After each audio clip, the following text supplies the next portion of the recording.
Hello students, welcome to the polytechnic classes. आज के sessions में हम लोग जानेंगे कि प्रीवियस ईयर क्वेश्चंस में कौन कौन सा क्वेश्चंस पूछा था। ठीक है, और ये आज का जो सब्जेक्ट होगा वो इलेक्ट्रिक सर्किट एंड नेटवर्क होगा। जो स्टूडेंट सिलेबस कंप्लीट कर लिए हैं उन लोग को तो बहुत अच्छा समझ में आना है, बट जो स्टूडेंट सिलेबस कंप्लीट ना किए हैं उन लोग को कैसे समझ में आएगा जब थ्योरी पढ़े ही नहीं है, वो जब थ्योरी के बारे में जानते ही नहीं, उस पर कॉन्सेप्ट है ही नहीं, तो बनना तो थोड़ी मुश्किल होगी ही बिना थ्योरी का। और दूसरा एक बड़ी बात है कि कुछ क्वेश्चंस ऐसे होते हैं एमसीक्यू में जो थ्योरी में पढ़ाया भी जाता है, नहीं भी पढ़ाया जाता है। कोई कुछ क्वेश्चन होते हैं जैसे 20 में 1-2 क्वेश्चंस होता है 20 क्वेश्चंस में, तो उस क्वेश्चंस के बारे में भी हम लोग देखेंगे। ठीक है, तो चलिए आइए हम लोग क्वेश्चन नंबर 1 सारा कुछ तो बता ही दिए हैं आप लोग को। ये 2022 में एग्ज़ाम हुआ था, सबसे पहला बार सिलेबस चेंज होने के बाद यही हुआ था। तो इसका सॉल्यूशंस आप लोग को करवाते हैं। पहला जो क्वेश्चन आया था वो कहाँ से आया था देख लीजिए। पहला क्वेश्चन जो आया था वो आपको यहाँ से आया था, सुपरपोजिशन थ्योरम से। बहुत अच्छा सुपरपोजिशन थ्योरम आप लोगों को पढ़ाया गया है, इसके बारे में लिखाया गया है। जहाँ पे सुपरपोजिशन थ्योरम हम पढ़ाए रहे होंगे या उसका 3, 4, 5 पॉइंट 6 पॉइंट हम लिखाए होंगे, उसमें आपको बताए होंगे कि सुपरपोजिशन थ्योरम कहाँ पे अप्लाई किया जाता है। ठीक है, तो वहाँ पे ये एक चीज़ लिखवाए होंगे कि सुपरपोजिशन थ्योरम जो यूज किया जाता है लीनियर और बाइलेटरल एलिमेंट के लिए किया जाता है। ठीक है, सिर्फ रेसिस्टिव के लिए, तो रेसिस्टिव के लिए तो किया ही जाता है। अब कहने का मतलब लीनियर एंड बाइलेटरल, तो आप लोगों को हम पढ़ाए होंगे कि लीनियर एलिमेंट कौन कौन से है, लीनियर एलिमेंट कौन कौन से होंगे ये आप लोग को पढ़ाए होंगे। यहाँ पे आपको बताए होंगे कि R, L एंड C जो है लीनियर एलिमेंट है, ऐसा आपको पढ़ाए होंगे। क्लियर है? या फिर आपको बाइलेटरल एलिमेंट पढ़ाए होंगे, तो बाइलेटरल का भी एग्जाम्पल आपको इसी को दिए होंगे हम। ठीक है, या फिर आप नोट्स प्लॉट करके देख लीजिए। तो ये तो रेसिस्टिव होगा तो होगा, आंसर ये भी सही है। पैसिव एलिमेंट, तो आपको जब हम पैसिव एलिमेंट पढ़ाए होंगे तो ही एग्जाम्पल किसका दिए होंगे, R, L एंड C का, तो इसके अकॉर्डिंग ये भी आंसर सही है। ठीक है, नॉन लीनियर तो होगा नहीं। क्लियर है? अब क्वेश्चन आता है कि सर रेसिस्टिव भी सही है, पैसिव भी सही है, लीनियर और बाइलेटरल भी सही है, तो हमको आंसर लगाना कौन है? तो वैसा आंसर चूज करना होता है, मोस्ट अप्रोप्रिएट आंसर इसका चूज करना है आपको। कैसे चूज करोगे? तो सबसे अच्छा चूज कर लिए हम लीनियर और बाइलेटरल एलिमेंट। लीनियर और बाइलेटरल एलिमेंट चूज किए थे, इसी में कौन आ गया, ये रेसिस्टिव आ गया, और रेसिस्टिव भी एक प्रकार का पैसिव एलिमेंट होता है, आ गया। तो मोस्ट अप्रोप्रिएट आंसर जो इसका होना है वो कौन सा आंसर होगा, वो डी आंसर होगा। बात समझ में आया? रिलेशंस करने आना चाहिए आपको। रिलेशन अगर नहीं करोगे तो दिक्कत आएगी, क्योंकि ये क्या है, पैसिव एलिमेंट है ना, ये तो पैसिव एलिमेंट है ना, सब तो को पता है R, L and C passive element है। तो जब रेसिस्टिव ऑप्शन में दिया है तो ये ऐसे ही पैसिव है। तो एक तरह से देखें ये दोनों तो एक ही चीज है, क्योंकि पैसिव एलिमेंट का एग्जांपल रेसिस्टिव नेटवर्क होता है, यानी रेसिस्टर होता है। बस समझ में आया? इसलिए मोस्ट अप्रोप्रिएट आंसर इसका कौन होना है बाबू, मोस्ट अप्रोप्रिएट आंसर इसका डी होना है। चलिए नेक्स्ट क्वेश्चन। अब अगला क्वेश्चन है बेस्ट, एकदम रिमेंबर बेस्ट क्वेश्चन है ये। अगर ये रिमेंबर बेस्ट कहने का मतलब होता है कि 1 लाइनर क्वेश्चन कर सकते हैं, मेमोरी बेस्ड क्वेश्चन कर सकते हैं इसको, कि याद है तो बनेगा।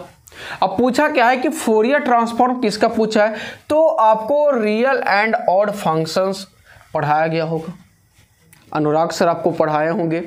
तो रियल एंड ऑड फंक्शंस का फोरियर ट्रांसफॉर्म क्या होता है, ऑप्शंस आपको इतने सारे हैं। ठीक है, तो इसका क्या आंसर होगा ये अभी बताते हैं। इससे पहले आपको हम बहुत सारा इसका लेकर के आए हैं इसमें, कि अगर आपको क्वेश्चन सिर्फ रहता कि फोरियर ट्रांसफॉर्म ऑफ सिर्फ रियल फका, तो इसका कॉन्जुगेट सिमेट्री हो जाता। कॉन्जुगेट सिमेट्री का क्या हो जाएगा, रियल हो जाएगा। इमेजिनरी का हो जाएगा कॉन्जुगेट एंटी सिमेट्री, और कॉन्जुगेट एंटी सिमेट्री का हो जाएगा इमेजनरी। रियल प्लस इवन का होता है रियल प्लस इवन, याद करना। इमेजनरी प्लस इवन का होता है इमेजनरी प्लस इवन, ठीक है। तो ये सब चीज़ें हैं। आपसे क्वेश्चंस पूछा है कि रियल और ऑड का फोरियर ट्रांसफॉर्म क्या होता है। आपसे क्वेश्चंस यही पूछा है कि रियल और ऑड का फोरियर ट्रांसफॉर्म क्या होता है। आपसे तो क्वेश्चन यही पूछा है ना, तो इसका आंसर क्या हो जाएगा, इमेजनरी प्लस ऑड। क्या आंसर होना है बाबू, इमेजनरी प्लस ऑड। ये क्वेश्चंस आपका पूछा गया है। तो अगला बार हो सकता है कोई इसमें से और पूछ लिया जाए। ये जेई पॉइंट ऑफ व्यू से भी इंपॉर्टेंट हो सकता है। आगे और भी है। अब इमेजनरी प्लस ऑड का फोरियर ट्रांसफॉर्म पूछता तो क्या होता, रियल प्लस ऑड हो जाता है। जस्ट देख रहे हो। डिस्क्रीट का क्या होता है, पीरियोडिक होता है, और पीरियोडिक का क्या होता है, डिस्क्रीट होता है फोरियर ट्रांसफॉर्म। कंटिन्यूअस का अपीरियोडिक होता है, जबकि अपीरियोडिक का कंटिन्यूअस होता है। और कंटिन्यूअस प्लस पीरियोडिक का होता है डिस्क्रीट प्लस अपीरियोडिक होता है। तो ये याद करने वाला क्वेश्चंस है। अगर ये याद है तो ये क्वेश्चंस में कुछ था ही नहीं। ये क्वेश्चंस में क्या था, रियल एंड ऑड फंक्शंस का क्या हो जाएगा, इमेजनरी प्लस इमेजनरी एंड क्या हो जाएगा, ऑड हो जाएगा। ये आंसर क्या हो जाएगा इसका, सी आंसर सही हो जाएगा, होगा। तो ये ऐसा क्वेश्चंस पूछ लिया जाता है। ये पीडीएफ आप लोग को दे दिया जाएगा, नहीं तो अपने कॉपी में लिखना चाहते हैं तो इसको लिख भी सकते हैं, ठीक है। आगे क्वेश्चन से आगे काफ़ी आसान क्वेश्चंस था क्या है ही आसान क्वेश्चंस। देखो क्या है, beach of the flowing is a passive element. अभी आपको जिक्र ही कर रहे थे पैसिव एलिमेंट का। पैसिव एलिमेंट जो होता है वो basically R L and C होता है। इसके बाद आपका ट्रांसफार्मर होता है, ठीक है ना। और अगर बात की तो स्विच वगैरह होता है। तो जितना आपसे डीप में ना पूछेगा, बस ये याद रखिएगा तो काम हो जाएगा। अब पैसिव एलिमेंट में इनमें से पैसिव एलिमेंट कौन है, डायोड है तो नहीं सर, ट्रांजिस्टर है तो नहीं सर। जब ये दोनों नहीं तो ये भी नहीं होगा।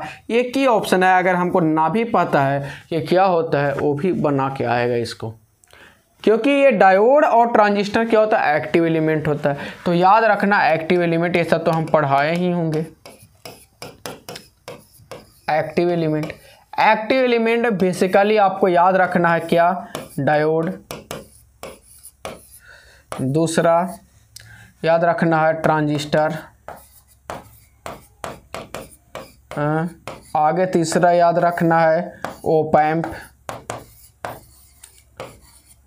चौथा याद रखना है एसीआर वगैरह ये सब। तो ये सब बेसिक जो है एक्टिव एलिमेंट है, तो याद रख सकते हैं। आगे आपको पूछा जा सकता है नेक्स्ट एग्जाम में।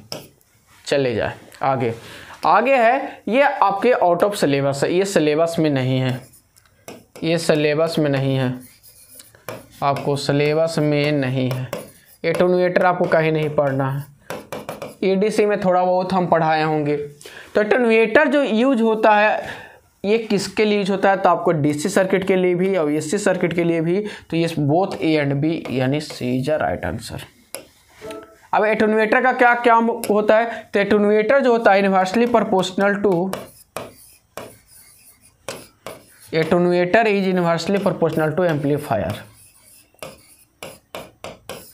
सर कैसे, तो ये किसी भी स्ट्रेंथ ऑफ सिग्नल को क्या करता है, बढ़ाता है, जबकि ये डिक्रीज करता है।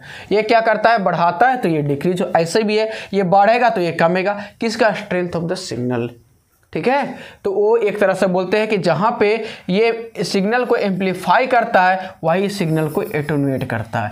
ये क्या करता है, सिग्नल को कम करता है, उसके स्ट्रेंथ को कम करता है, ठीक है। जबकि ये क्या करता है, सिग्नल के स्ट्रेंथ को बढ़ाता है, इंक्रीज करता है। तो एम्पलीफायर वगैरह ये सब ईडीसी का टॉपिक है, ये सब हम पढ़ाए होंगे वहाँ पे, ठीक है। एक चीज़ और आपको पढ़ाए होंगे कि एटेन्यूएटर किसका एग्जाम्पल है, तो आप लोग को इनएक्टिव रीजन हम कहीं पे पढ़ाए होंगे, इनएक्टिव रीजन या फिर इन्वर्स एक्टिव पढ़ाए होंगे। याद करो, inverse active region. Inverse active region में जो डिवाइस काम करता है वही डिवाइस क्या होता है, एटेन्यूएटर। जबकि एक्टिव रीजन में जो काम करता है उसको एम्पलीफायर बोलते हैं, ठीक है। और और बहुत सारे सैचुरेशन रीजन होता है, कट ऑफ रीजन होता है, ये सब चीज़ें आपको बताए होंगे ईडीसी में। खैर यहाँ पे बताने का कोई मतलब नहीं बनता है, लेकिन थोड़ा बहुत बता दिए। आगे क्वेश्चन है which of the flowing up two port parameter is unitless, यानी टू पोर्ट नेटवर्क से है। अब यहाँ पे ऐसा नहीं बताया है कि कौन सही पैरामीटर की बात कर रहा है, क्या जेड पैरामीटर की बात कर रहा है, क्या वाई पैरामीटर की बात कर रहा है, क्या एच पैरामीटर की बात कर रहा है, या A B C D parameter की बात कर रहा है। अब इसमें यूनिटलेस कौन होता है, तो यहाँ पे यूनिटलेस तो कोई नहीं होता है, वाई पैरामीटर भी यूनिटलेस कोई नहीं होता है। हाँ, एच पैरामीटर में 2 पैरामीटर यूनिटलेस होते हैं और A B C D parameter में भी 2 पैरामीटर यूनिटलेस होते हैं। तो ये तो क्लियर है कि इन दोनों से नहीं बात कर रहा है। अब हमारे पास जो ऑप्शन है, चाहे एच पैरामीटर हो चाहे वाई पैरामीटर हो, अब क्वेश्चन से देखे तो ऑप्शन देख लीजिए थोड़ा सा, ए बी सी है। ए बी सी कौन सा पैरामीटर में आता है, एच पैरामीटर में, तो नहीं, ये भी खत्म हो गया। अब हमको पास एक ही बाई ऑप्शन से हम पकड़ लिए कि हमसे जो क्वेश्चंस पूछा जा रहा है वो A B C D parameter के बारे में पूछा जा रहा है। अब A B C D parameter में कौन सा वो पैरामीटर है जो यूनिटलेस होता है, तो आपको बता दें कि ए एंड डी पैरामीटर जो होता है वो यूनिटलेस होता है। और ऑप्शन में देखिए है, ऑप्शन में ए है। कैसे होता है इसके बारे में भी आपको पता होना चाहिए, ठीक है। कैसे होता है, तो आपको इसका स्टैंडर्ड इक्वेशन अगर याद है तो आप आसानी से बना सकते हैं।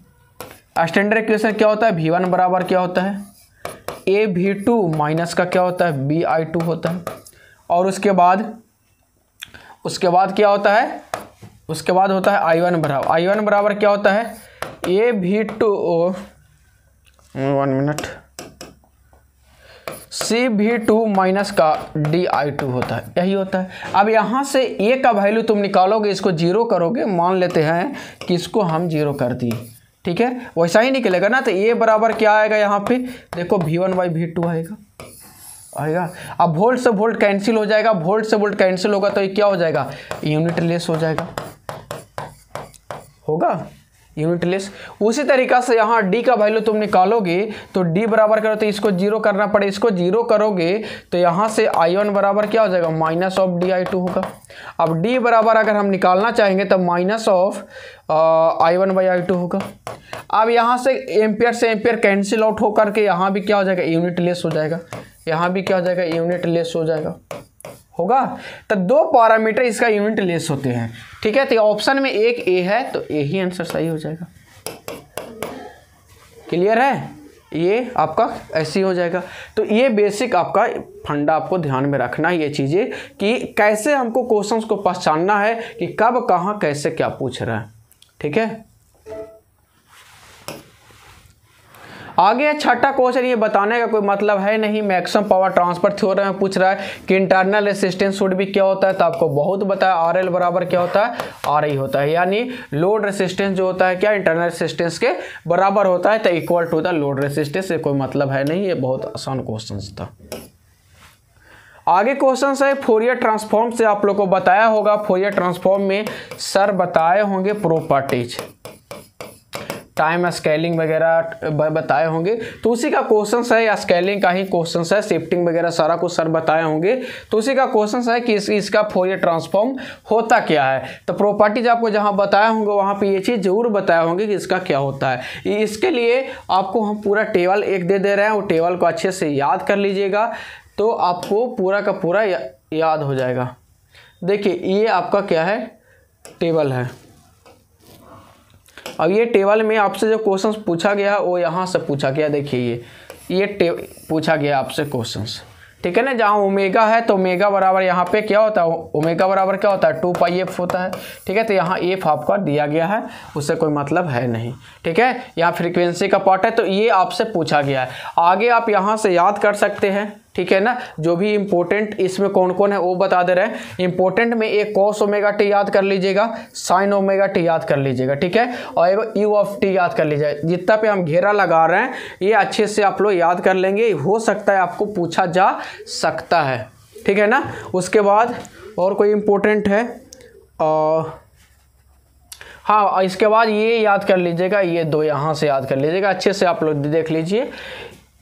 ठीक है, बाकी आपको कोई इम्पोर्टेंट नहीं है, आपके सेमेस्टर एग्जाम से रिलेटेड है। हाँ, एक ये याद कर लीजिएगा, डेल्टा याद कर लीजिएगा, ठीक है ना। तो ये 1 2 3 4 बस इतना ही याद कीजिए, ज़्यादा याद करने की आवश्यकता नहीं, ये आपसे पूछ लिया गया है, ठीक है ना। बाकी एक ये है, एक cos ओमेगा टी, एक sin ओमेगा टी, एक u ऑफ टी, ठीक है, और इधर से e to the power minus A T u of T, और एक और है e to the power A T का मोड ऑफ टी है, ठीक है। बस इससे ज़्यादा आपसे पूछना नहीं है। तो यहाँ क्या होता है, एफ ए टी का फॉर्मूला होता है 1 by mod A F into omega by A. अब ऑप्शन से यहाँ पे मिलाएंगे तो ऑप्शन से देखिए यहाँ पे कहाँ है, 1 by A into F by A है, यहाँ भी है 1 बाई ए और ए बाई, ये दोनों ऑप्शन है, दोनों में अंतर किससे, मोड का है। क्या दोनों में अंतर सिर्फ किसका है, मोड का है। तब ध्यान से आप देखिएगा कि मोड कहाँ पे लगा है, नहीं तो ये भी आंसर सही है और ये भी आंसर सही है, सिर्फ मोड आप नहीं ध्यान देंगे तो गलत हो जाएगा। तो ये आपका गलत हो जाएगा और साथ का आपका क्या हो जाएगा, आंसर ये हो जाएगा। तो बेसिक सा क्वेश्चंस है और यही सब क्वेश्चंस पूछा भी जाता है। चलिए, ये जो बताएं वो देख लीजिएगा, बाकी कोई इंपॉर्टेंट नहीं है।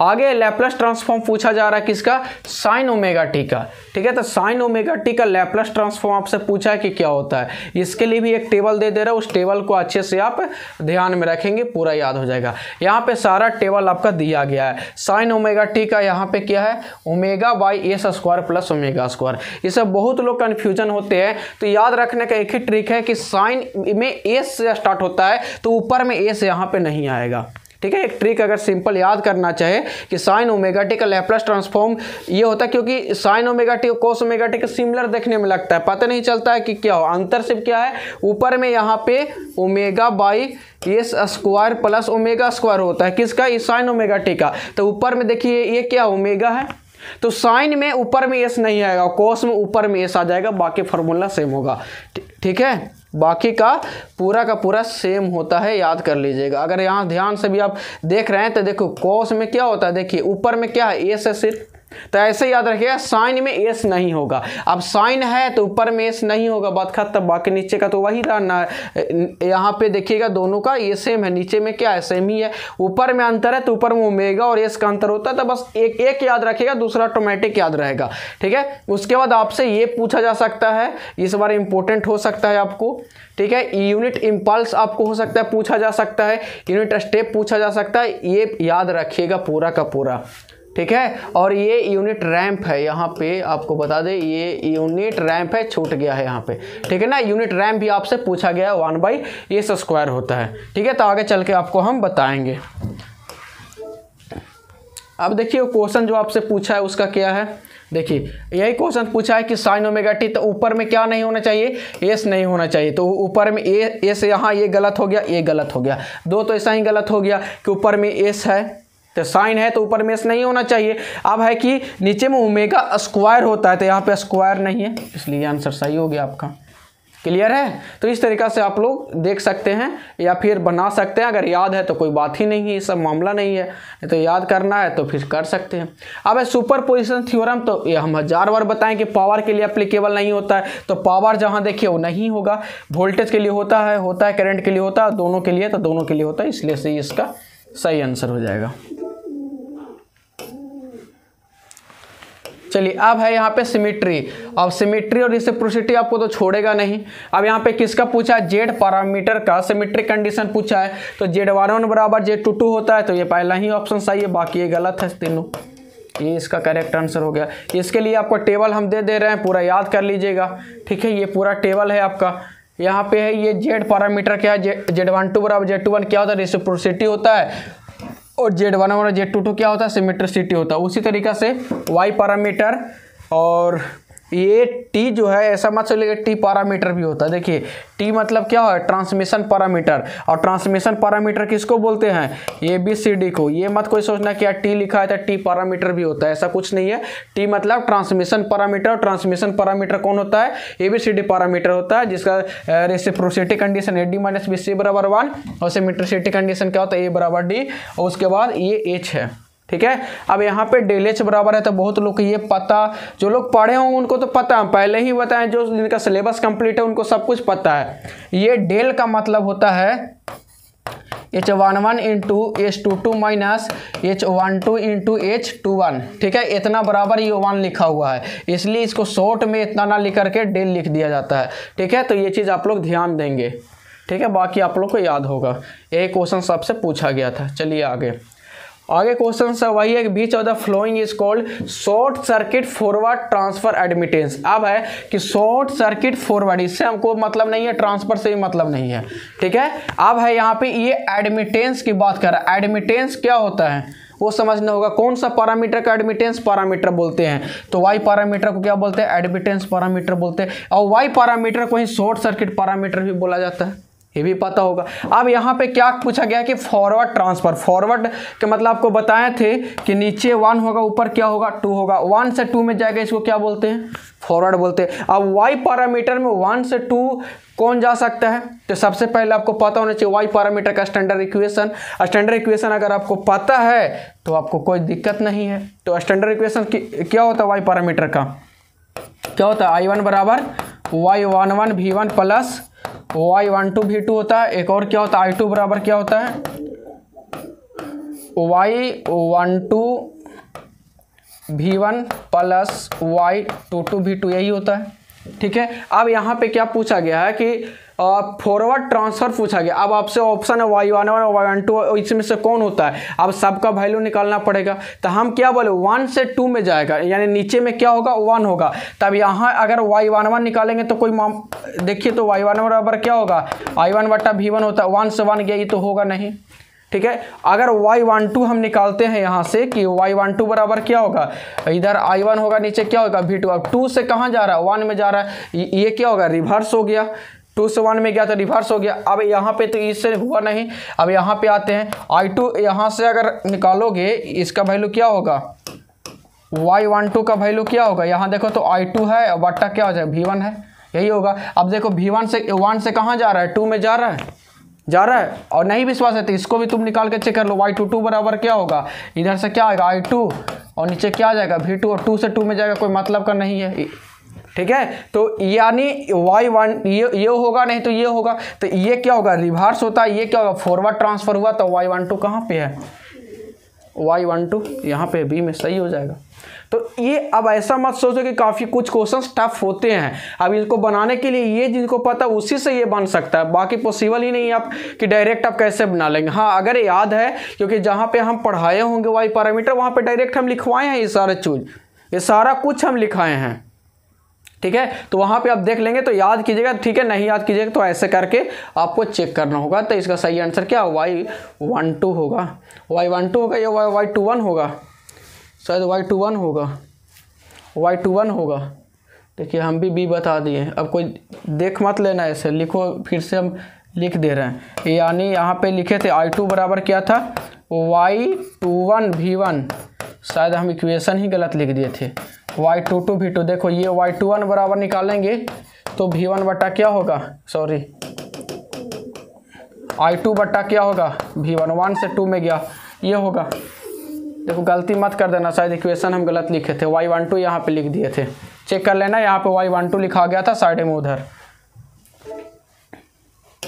तो स्टैंडर्ड इक्वेशन रहेगा तभी बन सकता है। ये भी एटोन्यूएटर आउट ऑफ सिलेबस है, आउट ऑफ सिलेबस, ये सिलेबस में है ही नहीं। 2 क्वेश्चन एटोन्यूएटर से पूछा था, दोनों सिलेबस से बाहर है। अब एटोन्यूएटर जो पूछा जा रहा है कि होता क्या है, तो एटोन्यूएटर का हम देखते हैं एटोन्यूएशन कांस्टेंट में, ठीक है। ये आगे चल करके आप माइक्रोवेव पढ़िएगा तो वहाँ पे ट्रांसमिशन लाइन में ये सारा कुछ पढ़ना है, ठीक है। तो इसका सही आंसर अभी जानने के लिए, बस याद करने के लिए बी लगा लीजिए। हो सकता है कि प्रीवियस ईयर क्वेश्चन रिपीट ना कर दे, ठीक है। आगे क्वेश्चन है, ये तो बेसिक से क्वेश्चन पढ़ाया हुआ है कि इन अ tree there are a B branch N node, how many node voltage equation, तो ये होता है n-1 होता है, इसका बी आंसर है, याद कर लेना। से स्ट्रेट फॉरवर्ड क्वेश्चन सही है। चलो आगे बहुत बेसिक सा क्वेश्चन है कि वोल्टेज सोर्स के लिए बेस्ट क्या है, तो नोडल एनालिसिस वोल्टेज सोर्स के लिए सबसे बेहतर है, ये कर लेना। मेश एनालिसिस किसके लिए, करंट के लिए है, ठीक है ना। और सुपरपोजिशन थ्योरम जो है तो बेस्ट नहीं है, सुपरपोजिशन थ्योरम से हम सिर्फ वोल्टेज निकाल सकते हैं एंड करंट निकाल सकते हैं। पावर इससे निकालने के लिए उसका कुछ कंडीशंस लगाना पड़ता है, तो इसका मोस्ट अप्रोप्रिएट आंसर मुझे लगता है बी होगा, बाकी तुम लोग देख लेना। आगे फिर से बेसिक आसान सा क्वेश्चन है, यूनिट रैंप सिग्नल जो हम बताएं तो 1/s², वहाँ पे वही चीज़ यहाँ भी पूछा गया। देखो 2 क्वेश्चन लैप्लास ट्रांसफॉर्म से पूछ दिया, तो इसका आंसर क्या हो जाएगा आपका बी सही हो जाएगा, क्योंकि पहले बता चुके हैं। हाँ, ये है basic cut set. Cut set में आपको बताए थे कि सिर्फ और सिर्फ एक ब्रांच जो होता है उसको हम लोग ट्री के एक ब्रांच को कट करते हैं, बाकी सब क्या होता है लिंक होता है। तो जहाँ पे कट सेट मैट्रिक्स पढ़ाए होंगे वह कहाँ पे, F cut set. F cut set यानी एफ कट सेट को ही फंडामेंटल कट सेट बोलते हैं, या फिर एफ कट सेट को ही बेसिक कट सेट बोलते हैं, क्योंकि फंडामेंटल का मतलब ऐसे भी हम लोग बोलते हैं कि बेसिक होता है। तो क्वेश्चन पूछने का तरीका है, तो इसलिए सिर्फ एक ब्रांच को ये कट करता है, वो किसका, ट्री का, बाकी सब क्या होता है लिंक होता है। ठीक है, तो ये बेसिक आपको पता होगा। जब आपको हम ये शॉर्ट नोट्स में भी लिखाए हैं, ये देखना। उसके बाद एक्टिव फिल्टर, तो एक्टिव फिल्टर एक्टिव डिवाइस में अभी अब 4 एग्जांपल दिए थे, उसमें से एक एग्जांपल हम किसका दिए थे, ओपैम्प का दिए थे। ठीक है, जब तुम एक्टिव फिल्टर पढ़ोगे अभी अगले सेमेस्टर में जाओगे तो एक सब्जेक्ट का नाम है LIC। ठीक है, लीनियर इंटीग्रेटेड सर्किट। यहाँ पे बहुत अच्छे से एक्टिव फिल्टर के बारे में और पैसिव फिल्टर के बारे में पढ़ना है। ठीक है, एक्टिव फिल्टर पूरा डीप में जाकर के पढ़ना है, तो वहां पे आपको पता चलेगा कि एक्टिव फिल्टर हम लोग बनाते कैसे हो, या उसमें कंसिस्ट होता, मतलब उसमें होता क्या है। सिर्फ कैपेसिटर तो नहीं, सिर्फ इंडक्टर तो नहीं, सिर्फ ओपैम्प तो नहीं, उसके साथ कोई ना कोई होगा एक्टिव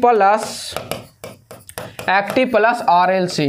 यानी एक्टिव प्लस RLC कहने का मतलब क्या है, कोई एक्टिव डिवाइस होगा और एक पैसिव कुछ ना कुछ लगा होगा। क्योंकि जब हम एनर्जी रख करके क्या करेंगे, जब तक एनर्जी कहीं पे ट्रांसफर ना करेंगे, और एनर्जी ऑब्जर्व कौन करता है, पैसिव एलिमेंट। तो यहाँ पे आप पढ़िएगा तो यहाँ पे मिलेगा ओपैम्प प्लस कैपेसिटर। इसका आंसर क्या हो जाएगा, C हो जाएगा।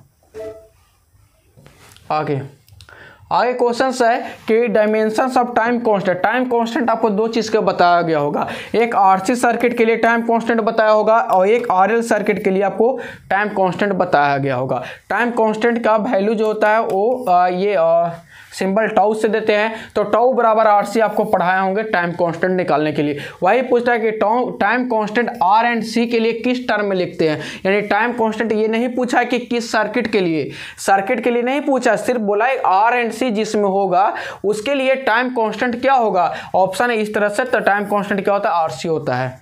और दूसरा जो होता है RL सर्किट के लिए L/R होता है, और ये आप याद रखिएगा। ठीक है, ये RL सर्किट के लिए होता है, ये RC सर्किट के लिए होता है। ठीक है, आगे आपके ये इंपॉर्टेंट होगा, शायद अगले PYQ में पूछा भी गया है शायद ये क्वेश्चंस।